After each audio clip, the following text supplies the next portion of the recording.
السلام علیکم۔ کبھی کبھی ہم رشتوں کی حدود کا خیال نہیں رکھتے اور اسی وجہ سے بہت نقصان اٹھاتے ہیں۔ ہر رشتے کی ایک لکیر ہوتی ہے اور اگر انسان اس لکیر کو پار کر جائے تو وہ رشتہ اس کے لیے وبال بن جاتا ہے۔ میرے ساتھ بھی کچھ ایسا ہی ہوا تھا۔ میں ایک رشتے میں اپنی حد پار کر گئی تھی اور اسی لیے بربادی میرا نصیب بن گئی تھی۔ جو کچھ مجھ پر گزر چکی تھی وہ میرے لیے بھلانا بہت مشکل تھا۔ پچھلے کچھ دنوں سے میرا سر درد سے پھٹ رہا تھا اور کوئی گولی اثر نہیں کر رہی تھی۔ میری رات کی نیند نہ ہونے کے برابر تھی۔ میں ساری رات جاگتی اور گھر میں یہاں سے وہاں گھومتی رہتی یا پھر اپنے بستر پر کروٹیں بدلتی۔ جذبات کی تڑپ مجھے دیوانہ کر گئی تھی، اسی لیے میرے سر میں درد ہونے لگتا۔ میرا دیور ندیم جو عمر میں مجھ سے چھوٹا تھا وہ میرا بہت خیال رکھتا اور ہم دونوں کے درمیان کافی بے تکلفی ہو گئی تھی۔ میں بھول گئی تھی کہ دیور اور بھابھی کے رشتے میں بے پردگی کا فتنہ قرار دیا گیا ہے۔ ندیم نے کئی دفعہ مجھے رات میں جاگتے ہوئے دیکھا تھا۔ ایک دن میری تکلیف دیکھ کر کہنے لگا کہ بھابھی میں آپ کے سر میں تیل لگا کر اچھے سے مساج کر دیتا ہوں، آپ کا درد فوراً ٹھیک ہو جائے گا، میں آپ کو اتنا سکون دوں گا کہ آپ کو فوراً ہی نیند آ جائے گی۔ اس کی بات سن کر میں ہنس پڑی۔ مجھے لگا کہ وہ ایسے ہی کہہ رہا ہے۔ میں نے کہا اچھا ٹھیک ہے لگا دو، تو وہ فوراً ہی اپنے کمرے سے تیل اٹھا کر لے آیا اور میرے سر میں اچھے سے مساج کرنے لگا۔ ساتھ ہی وہ مجھے اپنے دن بھر کے قصے بھی سنانے لگا تھا۔ اس کی انگلیاں تیزی سے میرے سر میں حرکت کر رہی تھی اور مجھے بہت سکون محسوس ہو رہا تھا۔ اس نے میرے کندھوں کو بھی اچھی طرح دبایا۔ وہ بہت نرمی سے میرے کاندھوں کو دبا رہا تھا۔ میں روزانہ رات کو چائے پینے کی عادی تھی۔ ندیم میرے لیے چائے بھی خود ہی بنا لایا تھا۔ مالش کروانے کے بعد میں نے ندیم کے ساتھ چائے پی اور سونے کے لیے لیٹ گئی۔ مجھے ایسی نیند آئی کہ میں صبح ہی اٹھی۔ واقعی ندیم کے مزاج میں تو ایک جادو سا تھا۔ مجھے بہت زیادہ سکون محسوس ہو رہا تھا۔ کافی دنوں بعد مجھے اتنی گہری نیند لگی تھی۔ صبح اٹھتے ہی میں نہانے کے لیے واش روم میں گئی تو مجھے بہت حیرت ہوئی جب میں نے اپنے جسم پر کہیں تیل لگا ہوا دیکھا۔ شاید میں نے نیند میں اپنے سر پر ہاتھ لگانے کے بعد جسم پر بھی ہاتھ لگا لیا تھا۔ میں معمول کے مطابق اپنے کاموں میں مصروف ہو گئی۔ نیند پوری ہونے کی وجہ سے میرا سر کا درد پوری طرح غائب ہو گیا تھا۔ میری شادی کو 1 سال کا عرصہ ہو چکا تھا اور یہ 1 سال میں نے بہت اچھے سے گزارا تھا۔ جب میں اس گھر میں دلہن بن کر آئی تھی تو میرا دیور ندیم ایک 16 سال کا لڑکا تھا۔ ندیم کے اندر بہت زیادہ بچپنا تھا اور وہ مجھے بالکل میرے چھوٹے بھائی جیسا لگا تھا۔ میرے شوہر نے مجھ سے کہا کہ ان کے والد کا بہت جلدی انتقال ہو گیا تھا، جس کی وجہ سے ندیم کو باپ کا پیار نہ مل سکا۔ ان کی اماں بھی ندیم پر اور گھر پر بہت کم توجہ دیا کرتی تھی اور ناصر تو یہاں رہتا ہی نہیں تھا۔ اسی لیے ناصر نے مجھ سے کہا کہ میں اب سے ندیم کا پوری طرح خیال رکھوں۔ میں نے ناصر سے وعدہ کر لیا تھا کہ میں ندیم کو بالکل اپنے بچوں کی طرح رکھوں گی اور میں نے اپنا وعدہ پوری طرح نبھانے کی کوشش بھی کی۔ میرا شوہر ناصر دوسرے شہر میں نوکری کرتا تھا اور وہ مہینے میں 4 دن کے لیے گھر واپس آتا تھا۔ باقی سارا وقت میں اپنے چھوٹے دیور ندیم اور اپنی ساس کے ساتھ گزارتی تھی۔ ندیم اب ایک 17 سال کا لڑکا تھا جو جوان ہو رہا تھا۔ وہ مجھ سے عمر میں صرف 4 سال ہی چھوٹا تھا اور اسی لیے ہم دونوں کے درمیان بہت اچھی دوستی ہو گئی تھی۔ میں اس کی ہر چھوٹی سے چھوٹی بات کا بھی خیال رکھتی۔ وہ کالج سے آتے ہی بھابھی بھابھی کرتا میرے پیچھے گھومنے لگتا۔ ناصر کے یہاں نہ ہونے کی وجہ سے میرے چھوٹے بڑے تمام کام ندیم کی ہی ذمہ داری تھی۔ ندیم کالج سے آنے کے بعد میرے کام کر دیتا اور اس کے بعد میرے ہی ساتھ سارا وقت گزارتا۔ ندیم کے ساتھ رہتے رہتے میں نے ایک بات شدت سے محسوس کی تھی کہ وہ ناصر کو پسند نہیں کرتا تھا، بلکہ اس کا ذکر آنے پر وہ خاموش ہو جایا کرتا یا پھر بات کا موضوع ہی بدل دیا کرتا۔ میں اسے جاننا چاہتی تھی کہ اسے ناصر سے کیا مسئلہ ہے، لیکن میں کبھی یہ سوال کر نہیں پائی اور بہت بار مجھے اس کا جواب مل گیا۔ ناصر کی اماں سارا دن محلے میں گھومتی پھرتی اور شام ہوتے ہی جلدی سو جایا کرتی۔ اگلے دن صبح سویرے ہی وہ پھر محلے میں نکل پڑتی، اسی لیے مجھے کبھی بھی ان کی طرف سے کوئی مسئلہ پیش نہ آیا تھا۔ زندگی بہت اچھے سے گزر رہی تھی، لیکن ناصر کے بغیر مجھے رات بھر نیند نہیں آتی تھی اور میں ساری رات کتبٹیں بدل کر گزارتی۔ کبھی کبھی تو میرا دل چاہتا کہ میں ناصر کے پاس ہی چلی جاؤں، لیکن ایسا فی الحال ممکن نہ تھا، اسی لیے مجھے سر میں درد رہنے لگا تھا۔ ندیم کو معلوم تھا کہ میرے سر میں مستقل درد ہے، اسی لیے وہ پہلے تو میرے لیے دوا لے آیا کرتا تھا۔ لیکن ایک دن ندیم کہنے لگا کہ آپ کب تک سر درد کی دوائیں کھائیں گی؟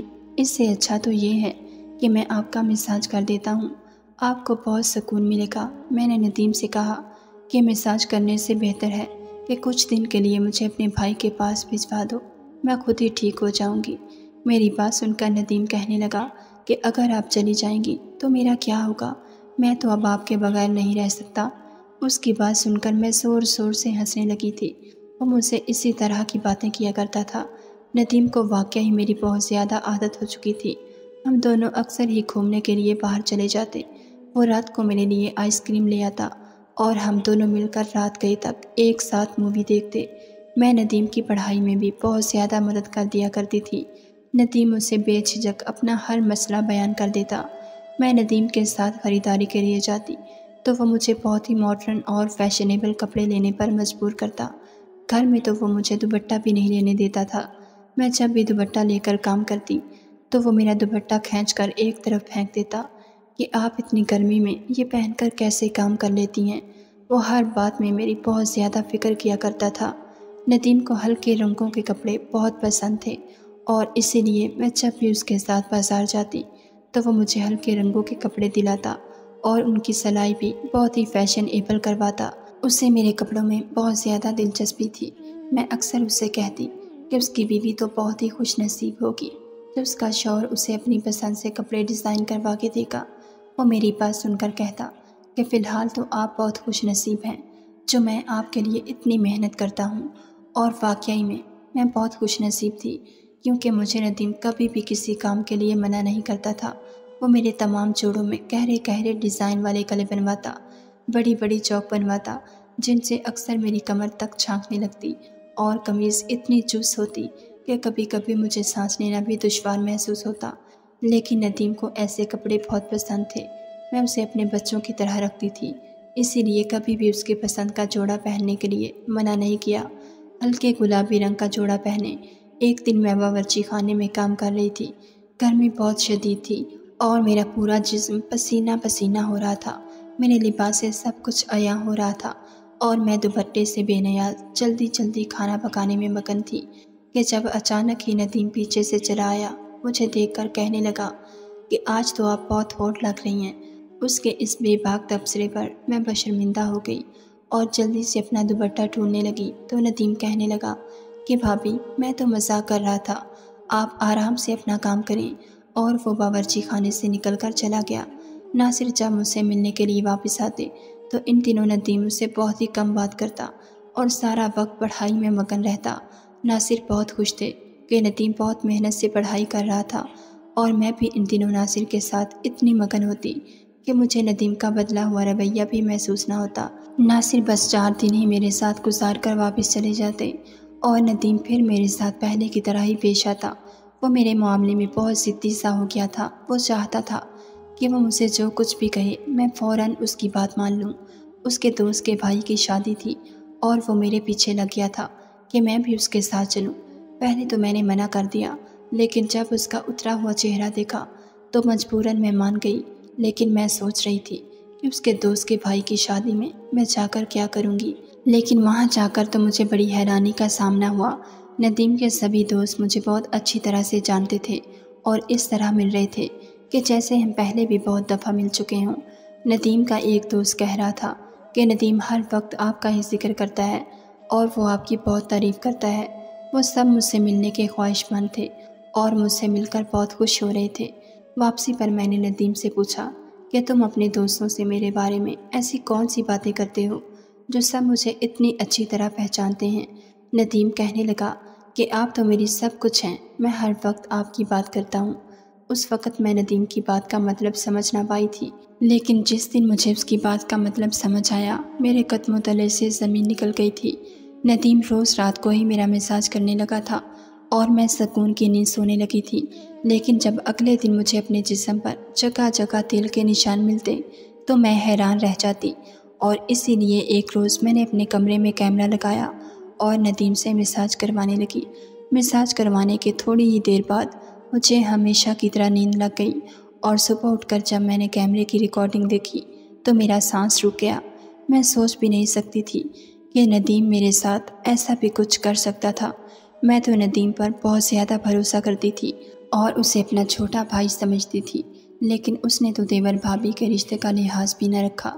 ویڈیو میں ندیم میرا اچھی طرح سے مساج کر رہا تھا اور پھر وہ میرے لیے چائے بنا کر لایا، اور چائے پینے کے بعد ندیم کمرے سے نکل گیا اور میں سونے کے لیے لیٹ گئی۔ تھوڑی ہی دیر بعد مجھے اتنی گہری نیند لگی کہ ندیم کمرے کا دروازہ کھول کر دوبارہ اندر آیا، اور میں دوبارہ کھلنے کی آواز پر بھی نہ اٹھی۔ اس نے اندر آنے کے بعد کمرے کا دروازہ لاک کیا اور میرے قریب چلا آیا۔ اس کے بعد جو کچھ میں نے دیکھا، مجھے اپنی آنکھوں پر یقین نہ آیا۔ ندیم کچھ دیر تو خاموشی سے بیٹھا مجھے دیکھتا رہا، اور اس کے بعد اپنی انگلیوں سے میرے چہرے کو چھونے لگا۔ اس نے اپنا موبائل فون نکال کر میری بہت ساری تصویریں کھینچی، اور اس کے بعد اس نے آہستہ آہستہ میری قمیص کو میرے بدن سے الگ کر دیا۔ تیل کی وہ شیشی جو وہ مساج کے لیے لایا تھا کمرے میں ہی رکھی تھی۔ اس نے اپنے ہاتھوں میں تیل لیا اور میرے جسم کا مساج کرنے لگا۔ میں بے حجاب سے اس کے سامنے پڑی تھی اور وہ میرے جسم پر اپنے ہاتھوں کو مر رہا تھا۔ تھوڑی دیر کے مساج کے بعد اس نے اپنے ہونٹوں سے مجھے چومنا شروع کیا، اور اس کے بعد وہ اپنی تمام حدیں پار کرتا چلا گیا۔ اس نے ہم دونوں کے درمیان موجود تمام دیواروں کو گرا دیا تھا۔ وہ جذبات میں اس قدر آگے نکل گیا تھا کہ کئی گھنٹوں تک وہ میرے اوپر حاوی رہا۔ میں اس کے آگے بے جان تھی اور وہ پوری طرح جوش میں تھا۔ کئی گھنٹے میرے ساتھ گزارنے کے بعد وہ جس طرح آیا تھا اسی طرح واپس چلا گیا۔ وہ میری عزت کو بری طرح پامال کر گیا تھا، اور یہ سب دیکھ کر میرے قدموں تلے سے زمین نکل رہی تھی۔ میں تو اسے اپنا چھوٹا بھائی سمجھتی تھی اور اسی لیے اس سے اتنا بے تکلف تھی، لیکن میں کبھی یہ جان ہی نہ سکی کہ اس کی نیت میں کھوٹ ہے۔ میں اپنے کمرے میں ہی بند تھی۔ جب وہ کالج سے آیا تو سیدھا میرے کمرے میں چلا آیا۔ میرے بالکل قریب بیٹھ کر پوچھنے لگا کہ بھابھی کیا ہوا؟ آپ کی طبیعت ٹھیک نہیں؟ میں نے ایک گہری نگاہ اس پر ڈالی اور کیمرے کی ریکارڈنگ اس کی طرف بڑھا دی، جسے دیکھ کر وہ کچھ دیر کے لیے خاموش ہو گیا، اور اس کے بعد جو کچھ اس نے کہا وہ سن کر تو میرے پوری طرح ہی رونگٹے کھڑے ہو گئے۔ اس نے اچانک ہی مجھ سے محبت کا اظہار کر دیا تھا۔ وہ کہہ رہا تھا کہ اسے پہلے ہی دن مجھ سے شدید محبت ہو گئی تھی۔ وہ ہمیشہ سے محبتوں کے لیے ترسا تھا، اور جب میں نے اس پر توجہ دینی شروع کی تو اسے میرا وجود اچھا لگنے لگا۔ اسے یہ احساس ہوا کہ اس کی زندگی میں بھی کوئی ایسا ہے جو اس سے محبت کرتا ہے۔ وہ کہہ رہا تھا کہ اب وہ مجھ سے دور نہیں رہ سکتا تھا، اور اسی لیے اس کی نظریں اپنے بڑے بھائی کا وجود بھی کھٹکنے لگا تھا۔ جب بھی ناصر آتا تو وہ خود کو کمرے میں بند کر لیتا، کیونکہ وہ ہم دونوں کو ساتھ نہیں دیکھنا چاہتا تھا۔ ناصر سے تو وہ یوں بھی پہلے سے ہی نفرت کرتا تھا، کیونکہ ناصر کے ابا ناصر سے بہت محبت کرتے تھے، اور انتقال سے پہلے انہوں نے یہ گھر بھی ناصر کے نام پر کر دیا تھا۔ میرا اور ناصر کا ساتھ اسے بہت چبھتا تھا، اور وہ جب بھی میرے ساتھ خریداری پر جاتا تو جان بوجھ کر مجھے ایسے لباس لینے پر مجبور کرتا کہ جس سے وہ میرے وجود کو دیکھ سکے۔ اسے ہلکے رنگ پسند نہیں تھے، بلکہ ہلکے رنگوں سے میرا چھلکتا ہوا وجود پسند تھا۔ وہ کہہ رہا تھا کہ میری خوبصورتی سے گھائل ہو چکا تھا، وہ بس مجھے پانا چاہتا تھا۔ اس کے لیے اپنے جذبات کو قابو میں رکھنا بہت مشکل ہو گیا تھا۔ جب وہ مجھے آدھی آدھی رات تک جاگتے ہوئے دیکھتا تو یہ بات اسے مزید بے چین کرتی کہ میں اس کے بھائی کی یاد میں جاگ رہی ہوں۔ اس کی خواہش تھی کہ میں اس کے لیے بے چین رہوں اور زندگی بھر اس کا ساتھ دوں۔ وہ مجھے اپنے بھائی سے دور کرنا چاہتا تھا اور اپنے قریب لانا چاہتا تھا، اسی لیے اس نے میرا مساج کرنا شروع کیا تاکہ میں کچھ پرسکون ہو جاؤں، اور وہ میری چائے میں نیند کی دوا بھی ملا کر لاتا، اور جب اسے یقین ہو جاتا کہ میں گہری نیند میں ہوں تو وہ فوراً ہی میرے کمرے میں چلا آتا اور اپنے پیاسے وجود کو سیراب کر لیتا۔ اس نے اپنے دوستوں کو بھی یہ بات بتا دی تھی کہ وہ مجھ سے محبت کرنے لگا ہے، اور اس کے دوستوں نے ہی اسے یہ طریقہ بتایا تھا۔ ندیم اور اس کے دوست جوانی کی دہلیز پر تھے، اسی لیے وہ صحیح اور غلط سے بے خبر ہو کر میری عزت کو پامال کر بیٹھے تھے۔ ندیم کی بات سن کر میری آنکھوں سے آنسو بہہ رہے تھے۔ اس نے یہ سب کیا کر دیا تھا؟ میں اس کے بھائی کی بیوی تھی اور وہ میرے بستر تک آ گیا تھا۔ میں شرم سے پانی پانی ہو گئی تھی۔ میں نے نفرت سے ایک نگاہ ندیم پر ڈالی تو وہ میرے قدموں میں بیٹھ گیا اور کہنے لگا کہ وہ بس مجھ سے محبت چاہتا ہے اور میری نفرت اسے مار ڈالے گی۔ باپ کی جدائی کے ساتھ ساتھ وہ تو اپنی ماں کی لاپرواہی بھی برداشت کر رہا تھا۔ وہ کہہ رہا تھا کہ اماں نے کبھی بھی اس کے جذبات اور ضروریات کا خیال نہ رکھا، بلکہ سارے محلے کی خاک چھانتی رہیں۔ وہ پوری طرح تنہائی کا شکار تھا۔ جب میں اس گھر میں آئی تو اس کی تنہائی مٹ گئی۔ اس نے اپنے آپ کو پوری طرح میرے ساتھ مصروف کر لیا۔ میں نے ندیم کو دھکا دے کر اپنے پیروں کے پاس سے ہٹایا۔ میں اس کی شکل بھی نہیں دیکھنا چاہتی تھی۔ اس نے جو کچھ میرے ساتھ کیا تھا میں وہ معاف نہیں کر سکتی تھی۔ میں جانتی تھی کہ اس میں ساری غلطی ندیم کی نہیں، وہ واقعی رشتوں کو ترسا ہوا تھا اور مجھے پا کر وہ اپنی حد بلا بیٹھا تھا۔ اس میں غلطی میری بھی برابر کی تھی۔ میں نے کبھی اسے صحیح اور غلط نہیں بتایا۔ اس نے جب بھی میرے لیے بیہودہ لباس سلوائے تو میں اسے اس کی پسند سمجھ کر قبول کرتی گئی۔ میں بغیر دوپٹے کے ہی اس کے سامنے سارے گھر میں گھومتی رہی۔ میں اسے اپنا چھوٹا بھائی ضرور سمجھتی تھی، لیکن وہ میرا چھوٹا بھائی تھا نہیں۔ میرے اور اس کے بیچ نامحرم کا رشتہ تھا اور میں نے اسی بات کا خیال نہیں کیا تھا۔ آج کل کے دور میں جہاں 13 سال کا بچہ بھی ہر بات سے پوری طرح واقف ہوتا ہے، میں نے کیسے سوچ لیا کہ میرا 17 سالہ دیور ایک چھوٹا سا بچہ ہے۔ میں نے ندیم سے کہا کہ بہتر یہ ہے کہ وہ مجھ سے دوری اختیار کرے اور مجھے اپنی شکل تک نہ دکھائے۔ میرے لیے اب اس کے ساتھ ایک چھت کے نیچے رہنا مشکل ہو گیا تھا۔ ندیم نے مجھ سے فریاد کی تھی کہ میں یہ بات اس کے بھائی کو نہ بتاؤں۔ مجھ میں تو خود اتنا حوصلہ نہ تھا کہ میں ناصر کو خود اتنی بڑی سچائی بتا سکتی۔ ندیم بہت شرمندہ تھا اور وہ اپنے کمرے میں چلا گیا تھا، لیکن میں خود بھی اپنی نظروں میں گر گئی تھی۔ میں نے فوراً ناصر کو فون ملایا اور ان سے کہا کہ اب میں ان کے بغیر نہیں رہ سکتی، یا تو وہ خود واپس آئیں یا مجھے اپنے پاس بلا لیں۔ میری بات سن کر ناصر پہلے تو حیران رہ گئے کہ مجھے اچانک کیا ہوا ہے، لیکن میں جب بار بار اصرار کرنے لگی تو وہ کہنے لگے کہ وہ جلد ہی مجھے اپنے پاس بلا لیں گے۔ وہ مجھ سے کچھ وقت مانگ رہے تھے تاکہ وہ میری رہائش کا کوئی انتظام کر سکیں اور اپنی اماں سے بھی اس بارے میں بات کریں۔ میں نے ناصر سے کہا کہ وہ 15 دن کے اندر مجھے اپنے پاس بلا لیں، نہیں تو میں ہمیشہ کے لیے اپنے گھر لوٹ جاؤں گی۔ ناصر نے وعدہ کر لیا تھا کہ وہ 15 دن میں آ کر مجھے اپنے ساتھ لے جائیں گے۔ میں نے یہ 15 دن خود کو کمرے میں بند کر کے گزارے۔ میں ندیم کی شکل نہیں دیکھنا چاہتی تھی اور جو کچھ ہو چکا تھا میں اسے پوری طرح بھول جانا چاہتی تھی۔ میری ساس کو اب بھی اپنے گھر کا ہوش نہ تھا۔ انہیں اپنے گھر سے زیادہ سارے محلے کی فکر تھی۔ اگر وہ دوسروں کی کھوج میں رہنے کی بجائے اپنی اولاد کا خیال رکھتی تو شاید ندیم یوں بے راہ روی کا شکار نہ ہوتا۔ ندیم اکیلے پن کا شکار ہو کر اپنے راستے سے بھٹک گیا تھا۔ ہر رشتے کی ایک حد ہوتی ہے اور میں نے اپنے اور ندیم کے رشتے کی اس حد کو بھلا دیا تھا اور اسی کا خمیازہ مجھے بھگتنا پڑا تھا۔ میں نے اپنے سارے پرانے لباس جلا دیے تھے۔ اب مجھے احساس تھا کہ میں اس گھر میں ایک نامحرم کے ساتھ موجود ہوں اور مجھے اپنے آپ کو اس سے ڈھانپ کر رکھنا ہے۔ کبھی کبھی ہم بہت سی چیزوں کو بہت چھوٹا سمجھ لیتے ہیں، لیکن وہ اتنی چھوٹی نہیں ہوتی جتنی کہ بظاہر نظر آتی ہیں۔ مجھے اپنے دوپٹے کے قیمتی ہونے کا احساس آج ہوا تھا جب میں لٹ چکی تھی۔ ناظرین، اگر آپ کو ہماری ویڈیو پسند آئی ہے تو لائک ضرور کیجیے اور ایسی مزید ویڈیوز دیکھنے کے لیے ہمارے چینل کو سبسکرائب کر لیجیے۔